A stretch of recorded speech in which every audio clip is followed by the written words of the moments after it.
Welcome to Practical Believer, where I talk about putting your beliefs into practice. War, pollution, consumerism, hedonism. What if I told you all these things had usury at its root? What else do all these things have in common? One among them is excess, but there are few excesses greater than the capability to create currency out of thin air and then put the bill upon others, as the government does. The Bible, the King James Version, describes the love of money as the root of all evil, Timothy 6:10, which Western society has comically bastardized as money being the root of all evil. Though I don't agree with either statement, it is funny how the society that seems to worship money in so many ways seems to demonize it in others. Money itself is not good or bad, it is simply a tool or medium of exchange. However, what we deal with in current society is not money. We are dealing with currency that is printed via a central bank by the government of your choice. Why am I bringing this up in a discussion about usury, you may ask? Because a fiat currency, or a currency which has no backing in physical resources, is typically printed in exchange for debt that is front-loaded onto the people that are ruled. The debt is collected in the form of taxes, inflation, bonds, and other types of financial instruments and trickery. For an in-depth discussion about this, please look into fiat currencies, the definition of money, and central banks. A good documentary about this subject is titled How Money Became Worthless: Currencies Explained. I'll link it below. This is just one of the many pieces that talk about fiat currency and the effect it has had on realpolitik.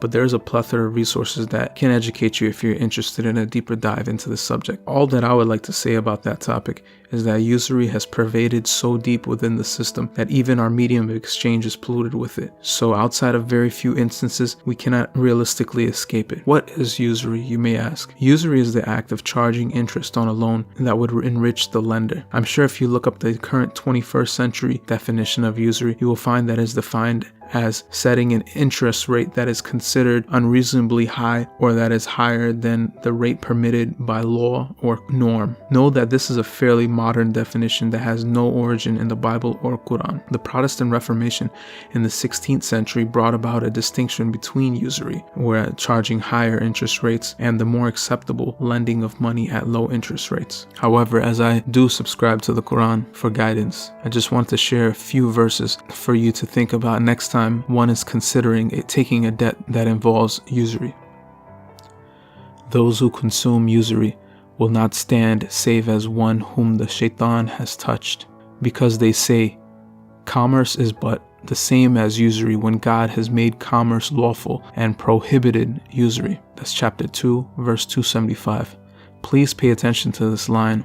Those that consume usury are compared to those whom the shaytan has touched. In a way, it is a form of demonic influence upon the person that consumes usury. God eliminates usury and increases charity, and God loves not every false ingrate. That's chapter 2, verse 276. O you who heed warning, be in prudent fear of God, and give up what remains of usury if you be believers, and if you do not, be informed of war from God and his messenger. Chapter 2, verse 278. O you who heed warning, consume not usury, doubling, redoubling. Chapter 3, verse 130. And what you give of usury that it might increase in the wealth of men, there is no increase with God. But what you give of purity, desiring the countenance of God, these receive recompense manifold. Chapter 30, verse 39. I'm going to focus on the pious aspect of this, but even on a secular standpoint, debt, and by association, usury, is typically a bad idea. One good resource to check out is Dave Ramsey, who has plenty of videos about debt and finance. From a personal standpoint, I found that debt has been a source of constant anxiety for me personally in the past, and it has often led me to make terrible financial decisions that I probably would not have made had I not been in debt originally. It is a form of bondage, with a person making compromises with their principles and integrity in order to be able to stay on the hamster wheel and finance that debt. As I have said before, it is a pervasive problem that has infected every layer of our society. Why are natural resources in third world countries constantly stripped? Why is so-called first world society so hell-bent on consumerism? Could it be that our entire economy requires constant growth, constant consumption, due to everything being tied to usury? Have you ever wondered why the dominant national world power seems to find something dangerous about countries that don't have central banks or wish to use an alternative currency to the world's fiat reserve currency of the petrodollar? It certainly couldn't be due to propping up the fiat currency that's tied to ungodly sums of usurious debt, could it? Again, please do some research into the subject if you are curious about the source of many of the world's problems. So what can you as a believer do about this? I'm going to bring up some slightly controversial solutions, especially in our day and age. But the first thing is to just not be part of the whole benefiting of usury. I would implore you to take out your money from interest-bearing accounts and assets like bonds and CDs. With the rate of inflation and how low these interest rates are currently, it actually doesn't even make sense from a financial standpoint to keep your money in these type of instruments, eternal hell notwithstanding. The most comprehensive, albeit near impossible solution would be to completely unplug from the banking system, cut your credit cards, and just deal with cash if possible. Since that is not realistic for most of us that have W-2 jobs that require direct deposits, who may travel and need credit cards to even check into hotels, or need some sort of bank integrated card to do any sort of online shopping, or even have an internet connection, then I think the next best case is to just limit your credit cards to just one card per adult in your household. Try to cut off any extraneous cards that you may have, and I know it may hurt your credit score, but is some arbitrary number that bankers have assigned to you really worth the eternal fate of your soul? Remember, God has forbidden this. So I would implore you to just keep one card if you need to use it for certain extraneous cases, and then just pay that card off as soon as you use the transaction so that there is no debt involved in that card, and try to limit it just to those fringe cases. Also, I'd like to add that there are some secular benefits to not having credit cards and using cash to actually pay for things. There are studies that show that people spend less frivolously when using cash. So if you are one that would like to get their finances in order and adhere to a more strict budget, following the path of God may yield a reward for you in this life along with the next. Again, I would advise you to check out some of Dave Ramsey's material or other type of debt consolidation / budgeting material on this subject. Aside from credit cards, the other important and more fundamental aspect of this all is car loans, student loans, and home mortgages.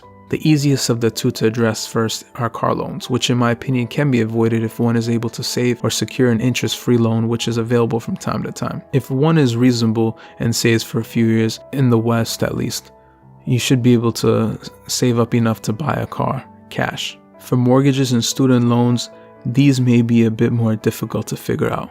With college education becoming prohibitively expensive as the government has continued to quote-unquote support and fund education, the price of college has ballooned and has become near impossible for many to finance without the use of usurious loans. I do not want to tell you what to do as far as you or your children's education is concerned, but I for one will not be taking any loans out for my child's education. To me, it just simply isn't worth it. If my child wants to go to school, then my child can save up money and try to find grants or perhaps scholarships to finance their education. Same with home financing. Once upon a time, people used to save up money to purchase a home outright, and then you would gain the privilege of being a pseudo owner of that home. I say pseudo because you never actually are able to own a home. You're just simply granted the right to lease it from your local government via property taxes. But that is a different discussion. In case you don't believe me about that, just try to stop paying property taxes and see what happens to your ownership rights. At least if you do own the home and you're a pseudo owner, you don't have to pay a banker fees and interest and mortgage insurance on top of paying that property tax. So you only have typically one landlord rather than two. I understand this may not be realistic for many people that live in large cities that have outrageous home prices, and it may actually be more advantageous to take advantage of lower rates of usury to purchase a home and participate in the Ponzi scheme of paying a banker fees so that you can take out a usurious loan on a home and then renting that home out to someone else for a higher price so that you can act as a landlord while you pay your landlord. And I know that this is very profitable, at least it can be. I've had some experience in the past with this before I knew the truth. But again, I would ask, is the potential financial gain and the gained vainglory of being a quote-unquote homeowner Again, you can never own a house or piece of land that you live on. Are those things really worth the eternal fate of your soul? These are questions I leave to you to answer for yourself. And one other thing to keep in mind, that if many of us stop participating in the satanic system of usury, the cost of living and goods would drop significantly. If we stop borrowing and using usury to purchase homes, that would drop the price of homes. Same with schooling, cars, and anything else that usury touches. It's just something to keep in mind. I don't believe for a second as a whole people will stop participating in this satanic cabal of usury, as our society has been indoctrinated to believe that it is a natural and essential part of commerce, though God explicitly defines it as being something that is completely different. Personally, people that I know in my own life, including my own extended family, think that I'm crazy when I tell them I wouldn't sign my life over to a mortgage in the future, though they know, according to the Qur'an, that this is something strictly forbidden by God. One argument that I've often heard is that consuming usury is the bad part, but being the victim to it is not. So paying usury is not bad as opposed to charging it upon another. And though I do see that being the victim of usury may not be as bad as the person being a banker, that's just my personal opinion and I'm just speculating. Also remember, God says in 2:278 of the Qur'an, "O you who heed warning, be in prudent fear of God and give up what remains of usury if you be believers. And if you do not, be informed of war from God and his messenger." Being a victim to something still gives you some agency. Taking loans and participating in the cabal gives it much needed lifeblood. It keeps the wheels moving. The drug dealer needs the junkies to stay in business, so the junkies also have some agency in the problem. Also, there's a large proportion of people that argue that usury just means excessive interest beyond some sort of abstract, man-made legal limit and not interest itself. Though I think the argument of this came from bankers that wish to justify their illegal practices upon others, and now is brought up to justify one's own involvement in the satanic system, I would just like to bring up the fact that nowhere in the Qur'an, to my knowledge, is there any difference that is made between this so-called higher interest beyond a normal interest rate. The same goes for the Bible, to my knowledge. Usury is interest. They are synonymous, and it has been this way for quite some time. It would be like saying stealing or fornicating or raping is not wrong by itself. It's only the excessive form that's wrong by the terms that our modern society sets. Our modern society has made all sorts of things normal, but just because society has normalized it, that does not make it permitted or legal by the law, the real law. The excessiveness of something defined by our modern society, in my opinion, is fallacious thinking and could potentially be used to undermine any guidance or commandments that God has given us. But I think this way of thinking, from even people that call themselves Muslims or Christians or even the Jews, is just an example of how strong the indoctrination has become. But as a believer, one cannot follow what the crowd or majority believe in, as God says in the following verses, which are not just specific to usury but are applicable in many contexts. Those are the proofs of the law, and what is sent down to thee from thy Lord is the truth, but most men do not believe. Chapter 13, verse 1. And if thou obey most on the earth, they will lead thee far from the path of God. They follow only assumption, and they tell only lies. Chapter 6, verse 116. I exhort you to ponder over these verses the next time you get a new credit card offer, or want to buy that next fancy car that you can't afford, or the next big house that your wife or husband may be nagging you to sign your life and soul over to be able to lease it from the government and then the bank. Just ask yourself, is this worth the price of the eternal fate of my soul? I pray that you'll be able to put your beliefs into practice. Peace be with you.